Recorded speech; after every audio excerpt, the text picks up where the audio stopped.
एक मित्र का प्रश्न आया है कि मैं सुसाइड करना चाहता हूँ, मेरे जीवन में बहुत दुख है। मित्रों, सुसाइड या आत्महत्या जो शब्द है वो सही शब्द है नहीं, क्योंकि आत्मा को कोई भी हत्या नहीं कर सकता, इसलिए आत्महत्या कोई भी कर नहीं सकता। पुराने जो संस्कृत के सही शब्द है वो है आत्महंता, और बाद में अपभ्रंश होकर उसका आत्महत्या बना दिया लोगों ने। आत्महंता का क्या अर्थ है? जो अपनी आत्मा को गंवाता है, जो अपनी आत्मा को भूलता है, विस्मृत करता है, उसको बोलते हैं आत्महंता। हम सभी लोग आत्महंता है। हम सभी ने आत्मा को भूल के बैठे हैं, उसको खो के बैठे हैं। और आत्मा कभी मरती नहीं, कभी जन्म नहीं होती, तो आत्मा का हत्या आप कैसे कर सकते हैं? तो जो आप सुसाइड करते हो ना, वो शरीर हत्या है ना? वो एक शरीर की हत्या है। और ये शरीर की हत्या ऐसी चाहे आप अपना शरीर की हत्या करो, चाहे दूसरे का शरीर हत्या करो, बात एक ही है। क्या आप दूसरे का शरीर हत्या करना चाहोगे? नहीं चाहोगे, वो तो अपराध हो जाएगा। तो ऐसे ही आप अपना शरीर की हत्या करो तो ये भी अपराध हो जाएगा। ये जो शरीर की आप हत्या कर रहे हो ना, ये आपका शरीर नहीं है। ये शरीर तो प्रकृति का है, आपका नहीं है ना। ये आप समझो, ये शरीर कैसे बना है? प्रकृति से बना है, पंचभौतिक चीज़ से बना है। इसके अंदर ऑक्सीजन डालना पड़ता है, सूरज की ताप लेना पड़ता है, जल डालना पड़ता है, अन्न डालना पड़ता है। तो ये पृथ्वी में ही ये होगी, है ना? तो ये जो शरीर है हमारा, वो ऐसा ही है जैसे कोई और चीज़ है बाहर, और पेड़ है, आदमी है, जानवर है। तो आप किसी दूसरे आदमी के हत्या, उसका शरीर को नहीं मारते हो, क्योंकि आप बोलते हो कि दूसरे की हत्या करना पाप है। तो ऐसे ही आप अपनी हत्या करने की सोचोगे तो ये भी पाप ही होगा। ये भी आपका शरीर तो है ही नहीं। आपकी शरीर की, अपनी शरीर की हत्या आप करोगे तो वो भी अपनी है नहीं, आप दूसरे की शरीर ही हत्या कर रहे हो। ये बात आप समझ लो पहले। और उसके बाद आपको कैसे पता हो गया कि शरीर को हत्या करने के बाद आपको कुछ अच्छा होगा? आपको कैसे पता? आप सुसाइड क्यों करते हैं? सुसाइड करने वालों के विचार क्या होते हैं कि ये दुख और तनाव झेला जा नहीं सकता, अब ये शरीर को ख़त्म कर दो ताकि दुख और चिंता से छूट जाएं, इसको झेलना ना पड़े। और आपको कैसे पता कि ये शरीर मरने के बाद आपके साथ ये दुख जो चिंता थी वो नहीं होगी? क्या दुख और चिंता शरीर में होती है कि मन में होती है? दुख और चिंता शरीर में नहीं होती है भाई। दुख और चिंता होती है आपके अहंकार में। और शरीर की हत्या करने में अहंकार की हत्या नहीं होती है। वो जैसा का तैसा बना रहता है और उसकी आगे यात्रा होती है, और फिर वो और ख़तरनाक स्थिति में पहुंच जाता है। ये बात तो ऐसी है जैसे किसी ने, कोई जा रहा है जंगल के घने रास्ते पर और कार में, और बोल रहा है कि ये कार को मैं इधर से फुटा दूंगा। तो कार को वो आग लगा रहा है और फिर उसके बाद चलने लगा, तो क्या होगा? और दिक्कत उसको होगी। कार में तो सुविधा थी, भूख प्यास अगर लगी तो जल्दी जा सकता था कहीं पर, जानवर आ गया तो सुरक्षित था, थक गया तो कुछ सुविधा थी। मगर अब तो जानवर की डर भी होगा, भूख प्यास भी लगेगी, पानी भी नहीं मिल सकता, और थकान ज़्यादा लगेगा। तो कार को मिटाने के बाद क्या अच्छा हुआ? ऐसा ही है, ये शरीर भी कार ही है हमारा। ये शरीर निर्दोष है, शरीर की कुछ गलती है नहीं। शरीर तो आपको सहयोग करता है भाई। अगर शरीर नहीं होता तो आप सुन नहीं सकते किसी गुरु के प्रवचन, ध्यान नहीं कर सकते।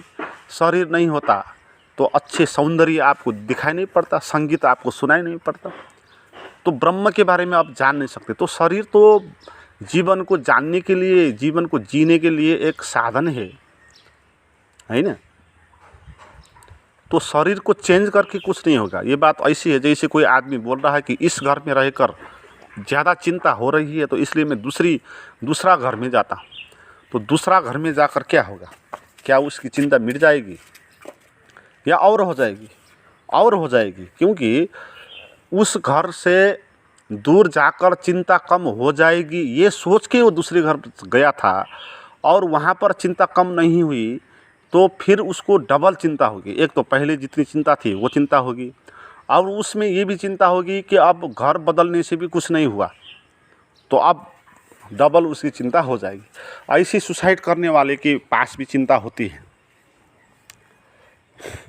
तो इसीलिए जो लोग सुसाइड करते हैं ना, बोलते हैं कि वो लोग प्रेत हो जाते हैं। तो प्रेत का क्या अर्थ है? प्रेत का वही अर्थ है जिसके पास अतृप्त इच्छाएं हैं और उसको पूर्ति करने के लिए उसके पास शरीर नहीं है। तो बड़ी दिक्कत हो गई, फिर कैसे इच्छा पूर्ति करे, और वो तड़पेगा। फिर जो तड़पेगा, तड़पन में जो जिएगा, नर्क को बोलते हैं ना उसको, तो उसी को प्रेत बोलते हैं। ये बात ऐसी है जैसे आज आप रात स्वप्न में आपको प्यास लगी है इस शरीर में, और स्वप्न आप देख रहे हैं, और स्वप्न में आप पानी पी रहे हैं। अब जितना भी आप पानी पियो आपकी प्यास नहीं मिटेगी, है ना, क्योंकि वो पानी स्वप्न का था, और पानी पीने के लिए वो शरीर भी स्वप्न का ही था, असली शरीर नहीं था। तो आपको भूख लगेगी, जितना भी खाओ आपकी भूख नहीं मिटेगी। तो ऐसे ही स्थिति होगी जो सुसाइड करेगा, उसके भीतर की टेंडेंसी ख़त्म नहीं होगी, उसके भीतर की भूख, प्यास, क्रोध, काम जो भी है वो और ज़्यादा होकर रहेगा, और उसके पास कुछ शरीर नहीं होगा उसको पूर्ति करने के लिए। तो पानी, प्यास तो उसका लगेगा, तो बेचारा उसके पास फिर शरीर नहीं होगा तो प्यासा ही रहेगा। तो इसलिए आपने ऐसा देखा होगा ना, किसी के शरीर पर भूत प्रेत चढ़ जाते हैं, तो चढ़ के वो क्यों चढ़ता है? क्योंकि वो इतना पीड़ित हो गए, शरीर उनके पास है नहीं, इच्छा उनके पास है, तो फिर अब किसी दूसरे का शरीर में प्रवेश करके अपनी इच्छा का पूर्ति करना खोजता है। तो इसलिए जिसके पास भूत चढ़ा हुआ होता है ना, वो ऐसी ऐसी चीज़ मांग करता है। आपने देखे होंगे, कोई बहुत ज़्यादा पानी पी रहा होता है ना, कोई ऐसी चीज़ मांग करता है कि मुझे खाना लाओ, मुझे मांस लेकर आओ, तो मांस खाता है ना, सेक्स की इच्छा पैदा होती है, तो हंसता है, रोता है, बहुत कुछ करता है। तो अपना जो भी अतृप्त इच्छाएं हैं उस शरीर के माध्यम से वो प्रकट करना था, उससे पूर्ति करना चाहता है। तो ऐसे आप प्रेत बन जाओगे फिर, और ऐसी प्यास लगेगी आपको कि उस प्यास आप मिटा नहीं पाओगे, आपके पास शरीर नहीं होगा। तो इसलिए भाई इस शरीर को आप बंद मत करो, ऐसी स्थिति में आप पहुंच जाओगे। भूख लगेगी और भूख मिटाने के लिए आपके पास शरीर नहीं होगा, और दूसरा जन्म भी आपको जल्दी नहीं मिलेगा, ये हो सकता है। और दूसरे के शरीर में घुसोगे, किसी कमज़ोर कातर आदमी के आत्मा में, उसके मन में, तो वहाँ पर भी आपकी कुटाई पिटाई होगी। वहाँ भी लोग उसको किसी तांत्रिक के पास ले जाएंगे, किसी बाबा जी के पास, और वो कुटाई पिटाई कर देंगे। तो आप तो खतरनाक स्थिति में चले गए ना। तो ऐसा गलती मत करना। और बात इसमें ये समझनी है कि शरीर आपका, आपके दुख का कारण नहीं है, और शरीर में भी दुख नहीं होता है। आपका दुख का कारण आपका अहंकार है, और अहंकार में ही दुख होता है। और हम मानते हैं शरीर पे हो रहा है। शरीर तो निर्जीव है, उसको पता, शरीर को पता ही नहीं कि आपके भीतर अहंकार है। शरीर के भीतर अहंकार होता है, ये बात शरीर को पता ही नहीं होती है ना। शरीर बिल्कुल निर्जीव है ना, वो तो घास जैसा है, तो उसके अंदर जो विचार है वो अहंकार के है, और उसके भीतर जो प्राण है, जो एनर्जी है, वो परमात्मा की है। परमात्मा की एनर्जी के कारण उस शरीर में अहंकार ने डेरा जमा लिया, और अहंकार नाच रहा है उस शरीर में, है ना। तो आपको ये करना है, अहंकार को मारना है, अहंकार को मिटाना है, शरीर को नहीं मिटाना है। क्योंकि शरीर में समस्या नहीं, शरीर तो आपका साधन है, शरीर नहीं होता है। तो आप बोलते हैं ना कि मनुष्य योनि इतनी महत्वपूर्ण है, सबसे श्रेष्ठ है। अगर देवता को भी मुक्ति चाहिए तो वो मनुष्य योनि में धारण करते हैं, ये शरीर में आते हैं। ये शरीर इतना बहुमूल्य है, कोई भी दूसरे प्राणी, वनस्पति और किसी भी शरीर में ऐसी क्षमता नहीं है कि जो आपको मुक्ति का अनुभव करा दे, मुक्ति तक पहुंचा दे, इस किस्म की व्यवस्था किसी के शरीर में है नहीं, हमारे शरीर में है। तो इसलिए इतना महत्वपूर्ण है ये शरीर, आप इसको मिटाने का सोच रहे हैं और आप प्रेत होना चाहते हैं, है ना।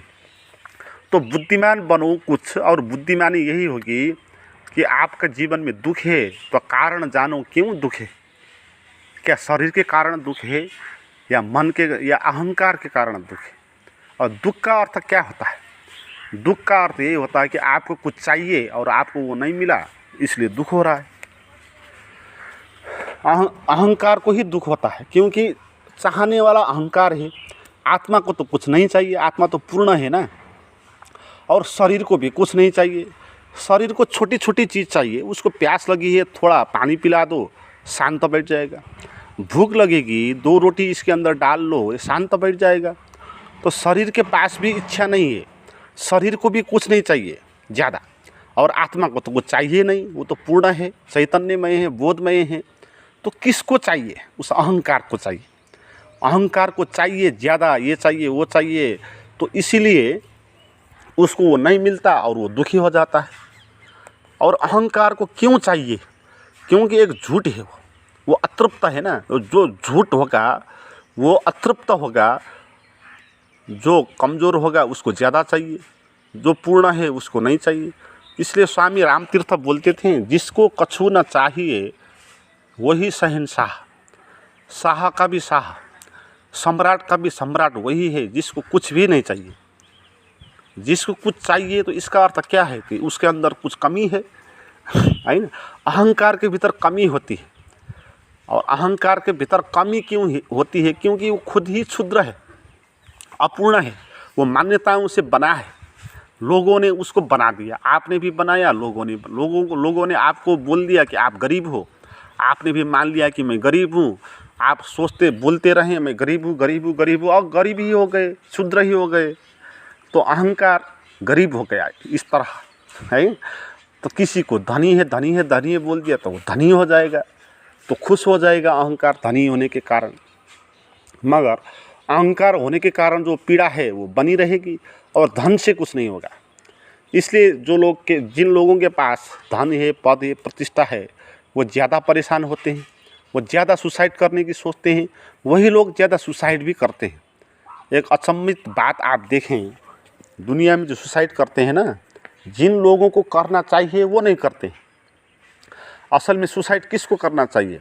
जिसके पास बेचारा हाथ पैर भी नहीं है, लूड़ा लंगड़ा है, और सड़क में भीख मांग कर घिसर कर जी रहा है।